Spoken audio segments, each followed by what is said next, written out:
میں نے شفقت محمود کو کہا بھی ہے کہ ہمارے بچوں کو ہر سکول، چاہے وہ انگلش میڈیم، چاہے اردو میڈیم، چاہے دینی مدرسے، سب کو 8، 7، 8 اور 9 کلاسز میں باقاعدہ سبجیکٹ پڑھائیں کہ نبی صلی اللہ علیہ وسلم کی جو زندگی تھی اور جو مدینہ میں کیا وہ کیا تھی.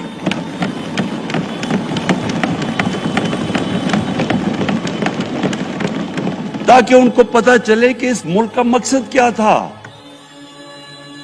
بڑے لوگ جو پاکستان نہیں چاہتے تھے وہ کیا کہتے تھے؟ وہ کہتے تھے کہ پاکستان تو بن گیا تو آپ نے تباہ، جو مسلمان ہندوستان میں رہ گئے ان کو آپ نے سیکنڈ کلاس سٹیزن بنا کے چھوڑ دیا ہے. آج بیچارے مسلمانوں سے کیا ہو رہا ہے وہاں؟ تو وہ لوگ کہتے ہیں کہ اگر پاکستان نہ بنتا تو مسلمانوں کی زیادہ طاقت ہونی تھی. ایک ہندوستان میں اس طرح مسلمانوں کا برا حال نہیں ہونا تھا جو آج ہے. یہ ایک آرگیومنٹ دی جاتی ہے.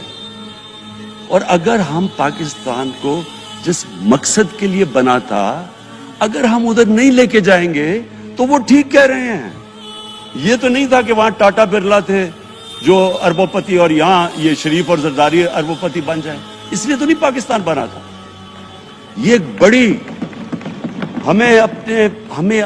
ہمیں ری الائن کرنا چاہیے اپنے نظریے کی طرف. ہمیں اپنا رخ چینج کرنا چاہیے واپس کہ یہ بڑا عظیم خواب تھا پاکستان کا.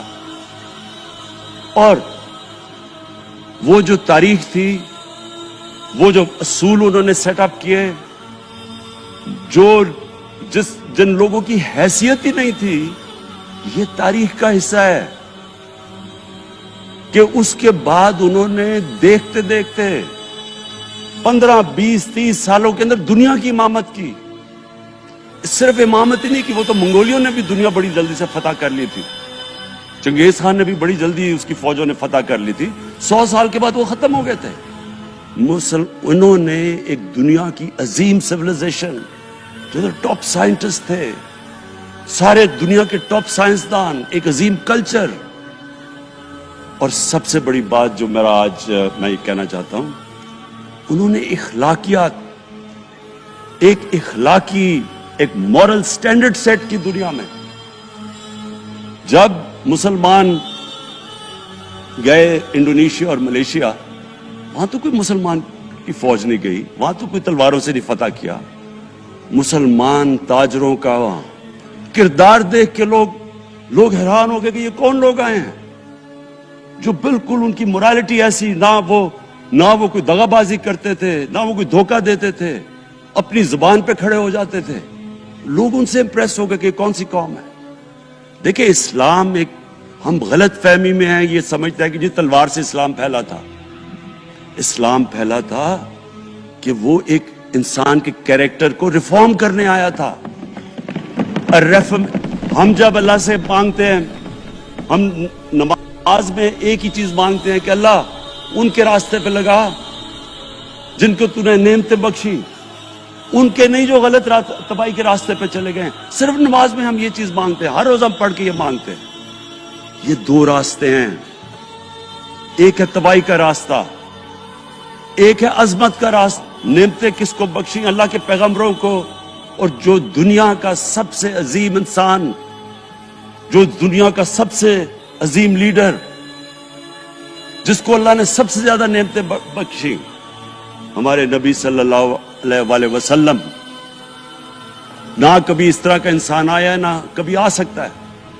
تو ہمیں راستہ بتایا کہ ایک ان کا راستہ ہے اور ایک دوسرا راستہ ہے، تباہی کا راستہ ہے.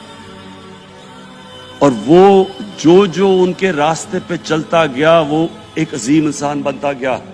ایک کتاب ہے، میں اپنے لوگوں کو ریکمینڈ بھی کرتا ہوں کہ دی عرب کانکویسٹ، وہ پڑھنے والی کتاب ہے.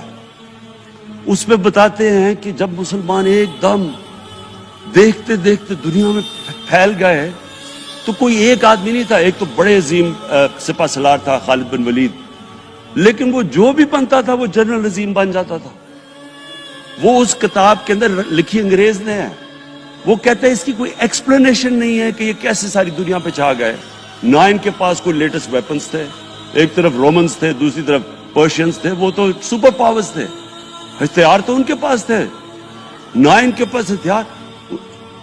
نمبرز میں بھی وہ زیادہ تھے, ان کی فوجیں بھی زیادہ تھی, لیکن وہ ساری دنیا پہ پھیل گئے اور ایک ایسا سویلائزیشن بنا کہ زیادہ تر تو مسلمان نہیں تھے, وہ بھی ان کو مانتے تھے, کیونکہ ان کی اخلاقیات, ان کا عدل اور انصاف کا نظام, ان کا کیریکٹر, اس کی وجہ سے لوگ آئے ہیں. یہاں جو ہندوستان میں اسلام پھیلا ہے, یہ ہمارے جو بڑے بڑے بزرگ تھے, داتا صاحب, بلے شاہ, نظام الدین اولیاء اور بابا فرید, یہ لوگ تھے. ان کو لوگ دیکھ کے, ان کے کردار سے, ان کے انٹلیکٹ, انسانیت سے لوگ مسلمان ہوئے. تو ہم آج, میں جو یہ سینٹ الیکشن ہوا ہے, میں اپنی قوم کو یہاں, یعنی مجھے شرمندگی ہوتی ہے اسپیکر صاحب کہ ہم وہ کدھر وہ خواب اور کدھر بکرا منڈی بنی ہوئی ہے ایک لوگوں کو خریدنے کے لیے, اور سب کے سامنے. یعنی ہمیں ایک مہینے سے پتا تھا کہ پیسہ جمع کیا جا رہا ہے اس سینٹ الیکشن میں, اور مجھے حیرت ہوئی کہ الیکشن کمیشن کہتا ہے کہ جی یہ تو پتہ نہیں کوئی ہم آزاد انسٹیٹیوشن ہے, یا میں ان کی کوئی آزادی کے اوپر لے رہا تھا, یا جی بڑا زبردست الیکشن. اچھا کہتے جی بڑا اچھا الیکشن کروایا. یہ مجھے اور اس سے تو مجھے اور صدمہ ہوا ہے کہ اگر یہ الیکشن اچھا آپ نے کروایا ہے تو پتہ نہیں برا الیکشن کیا ہوتا ہے.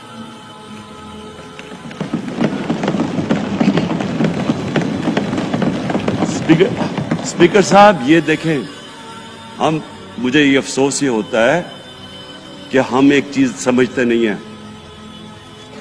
ہم کہتے ہیں نا جی ہمارے معاشی حالات بہت برے ہیں. دیکھیں جی ہماری ڈیفیسٹ تھے, یہ ہمارے کرنٹ اکاؤنٹ, یہ جو بھی ہم کہتے ہیں, قرضے چڑھے ہوئے ہیں. یہ جو قرضے چڑھے ہوئے ہیں یہ ایک بیماری کے سمٹمز ہیں. بیماری کچھ اور ہے.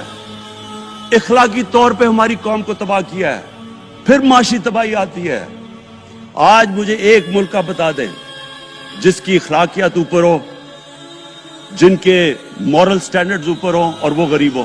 ایک ملک مجھے بتا دیں, اور کوئی ملک مجھے بتا دیں جتنا مرضی پیسہ ہو, وسائل ہو, سب کچھ ہو, لیکن وہاں کی بھی جو لیڈرشپ کرپٹ ہو, وہ مجھے بتا دیں کہ اس میں خوشحالی ہو. دیکھیں یہ ساتھ ساتھ جاتا ہے. اس وقت کیا ہوا تھا مدینہ کی ریاست میں؟ کیا انہیں کوئی سونا تیل مل گیا تھا؟ کیا ہوا تھا کہ ان کے پاس کوئی پیسے آ گئے تھے؟ کیسے وہ اوپر اٹھ گئے تھے؟ کوئی انہوں نے قرضے لیے تھے؟ کس طرح اٹھے تھے اوپر؟ دنیا کے عظیم لیڈر نے ان کی اخلاقیات اٹھا دی تھی. صادق اور امین,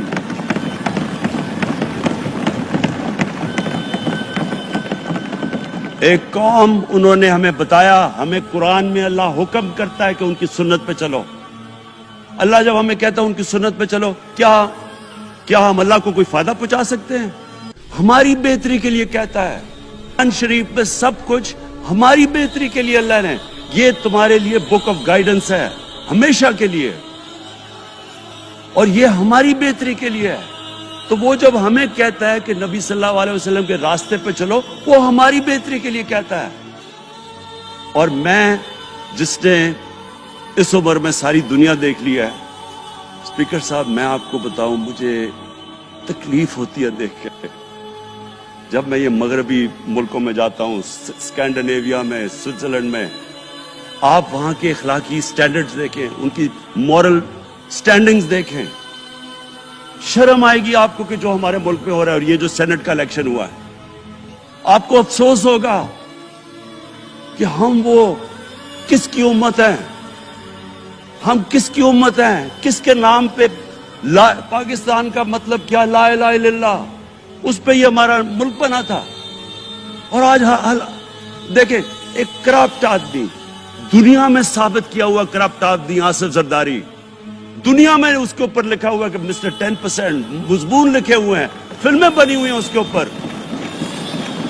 اور اس ملک میں لوگ کہیں جی ایک زرداری سب پہ بھاری, کیا کہ وہ رشوت دیتا ہے اس لیے سب پہ بھاری ہو گیا؟ کیا یہ ہے ہمارا ملک؟ دوسری طرف دیکھیں,